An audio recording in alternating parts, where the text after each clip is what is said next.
In today's episode, I talked to Ali Abdaal, who started a YouTube channel teaching study hacks and productivity tips while he was in med school at Cambridge University. In this conversation, you'll learn Ali's exact process for getting big on YouTube. The simple format is you start off really freaking niche, or niche as the Americans would call it, and then you expand your niche over time. So initially, I started making videos about how to pass this specific medical school entrance exam for people applying to 4 medical schools in the UK. There were only like 4 medical schools in the UK using this exam, and I made content about how to do well in that exam because I'd been tutoring it for years with my side company. I then started making videos on medical school interview prep, and then that targets everyone who's applying to med school in the UK because it's all the same kind of stuff that you learn. And then I was like, okay, so I've got this niche of people who are kind of medical school applicants applying to some of these top universities, and then I was like, oh, okay, cool. I can now start vlogging life as a Cambridge medical student because, Cambridge is famously a good university and this is the sort of content these people would want to see. And then, so that was a very niche audience. And then over time, I was like, okay, I need to make a video that now encompasses students in general. So I made a video about kind of my desk setup for that I use as a student. And then I made some videos on how to study for exams in general. And I was like, okay, cool. Now we've got the student market. Then the one video that made my channel take off completely was a video about how I take notes on my iPad Pro. So that was like from a student's perspective, but it got the tech crowd in. And then suddenly, like basically overnight, my channel transformed from a entirely student-focused channel to a sort of half student, half tech. And I was like, yes, this is the dream, because that was kind of where I wanted to get to ultimately. But I knew that I had to start off very niche, because if you're just making a YouTube video for the first time, you can't just make a video about 10 productivity tips because no one cares. I love it, man. I'm going to speak it to the world. How do you structure your videos? Because your first videos, actually, I watched your first videos, like the first one you ever made and a few of those other earliest ones. They're pretty similar to today. And then the other side of that is that your marketing is really, everyone's like niche marketing. You literally did it. So I'm curious how you think about marketing with your video. I don't really think about marketing at all. Essentially, all I want to do is put out 1 or 2 or 3 decent videos a week. And then over time, I just hope that the algorithm or the gods or whatever will ultimately reward me, because that's kind of what the point of the YouTube algorithm is. It's to surface the right video to the right viewer at the right time. And so if I can actually make decent content, then the marketing almost takes care of itself. In terms of how I think about the videos, honestly, I just imitate other people. So at the start, I told myself I want to be the Peter McKinnon of studying. And so I tried to model my videos based on his, and like all of my vlogs about life as a Cambridge med student were essentially rip-offs of his, kind of having a bit of A-roll where you talk to the camera, and then switching to 100 frames per second so you can have slow motion B-roll with a bit like music in the background. And through that imitation over time, I feel I sort of developed my own style, because his style is very kind of high energy and sort of charismatic. I feel mine is a bit more nerdy, a bit more, I'd like to think, thoughtful. And so I've sort of Peter McKinnon plus elements of my own personality. And then now the person who I'm trying to model in a way is Matt Diavella. He's a filmmaker. He's made a Netflix documentary about minimalism.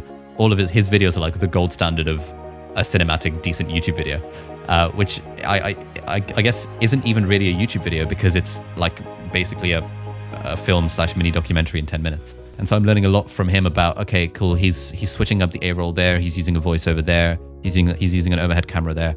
And so I've started imitating aspects of that. And I think the more you imitate, the more you kind of develop your own style over time. You make it too simple. You make this whole, like, should everyone just start at SendFox.com newsletter or YouTube is in the Ali Abdaal model? I think so. Gary Vaynerchuk would say, just say Ali Abdaal says it. Document, don't create. And so I document, I don't create. And everything I do is just based on documentation. So a few months ago, I was thinking, okay, I feel like my channel's getting a bit stale. I've been repeating a lot of content recently. What's something new I can do? And then I realized, I should do this series called Book Club, where I summarize highlights and insights from popular nonfiction books. And I was like, this is incredible, because if I do it once, I've got at least 150 books in my Kindle library that I'd be able to talk about for an hour. So I can just turn those into videos. Now that's 150 videos sorted. So that's basically 10 years worth of content just off this one idea that I can make this a repeatable series. And so I think when it comes to people starting out anything for the first time, I think thinking hard about what can you do to make the process as repeatable as possible, because you don't want to have to think about coming up with a new video idea every week, because that would just be a total drag. Well, I think it's interesting that you noticed you were getting stale. You felt it. the way I sometimes think of this is sort of like building a moat. And this is again a startup analogy. Like, what's the moat that you're building around your own company, which would make other quote competitors find it hard to kind of take your customers. I kind of want to be the gold standard YouTube channel in my niche of productivity, student, medical type stuff. And so what can I do every week, every month to push that boundary? And one very easy way of doing it is once you start making money, you can then reinvest that money into buying fancier cameras. And fancier cameras are a very easy way to improve your video quality. And so, for example, I've got like a $7,000 camera setup right now. That's the sort of thing. 7,000? Yeah, but people like Matt DiVella and Thomas Frank, they're using Canon C200s, which are $15,000 cinema cameras. Peter McKinnon's now using a Red camera, which is like $35,000. MKBHD uses a $50,000 camera setup. Like, there is still more to be done in the production value sphere. Hiring team members is another one that I've been learning a lot about recently, because now I can churn out 3 videos a week without me having to edit them. Whereas, again, someone new trying to join the same space would find it a lot harder to do that. When you start off with like 0 subscribers, every new subscriber you get, like, oh my God, I'm now on 18 subscribers. Yes, I can't believe there's 18 people in the world who want to watch my videos.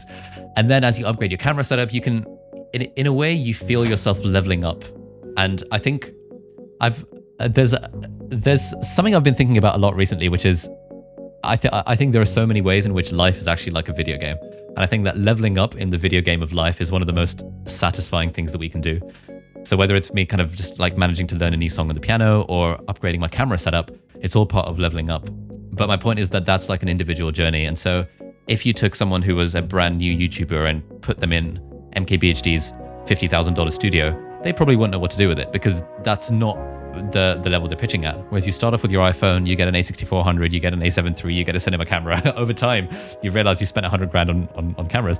But you know, you're leveling up as you go along. And I think that's one of the really satisfying parts of it.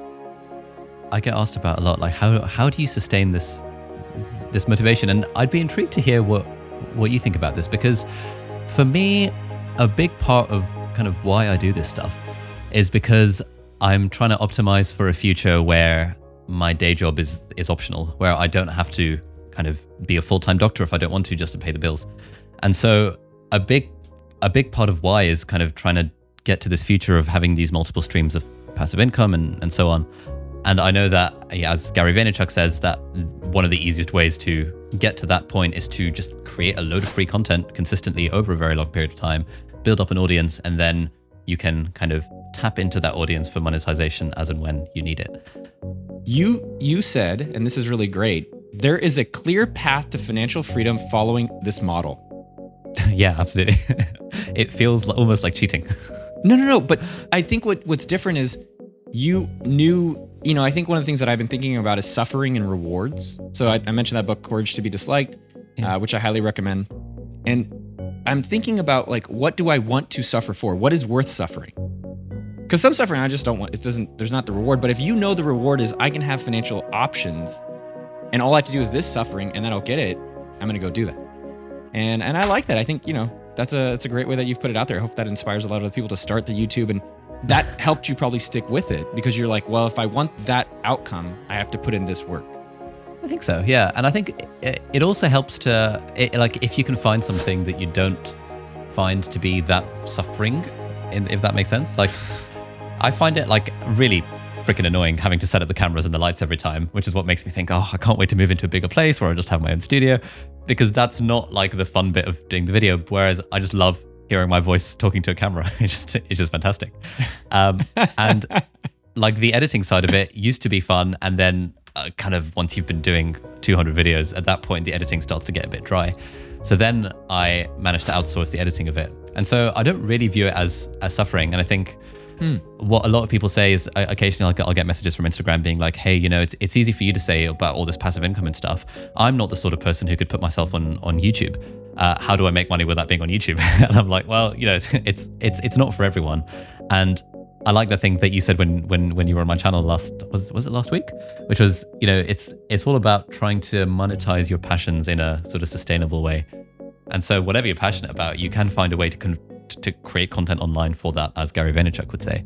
And then it's just a path that's laid out for you that if you can just kind of do it consistently and well over a long period of time, why wouldn't you get to a point where you can then start monetizing the audience if you need to?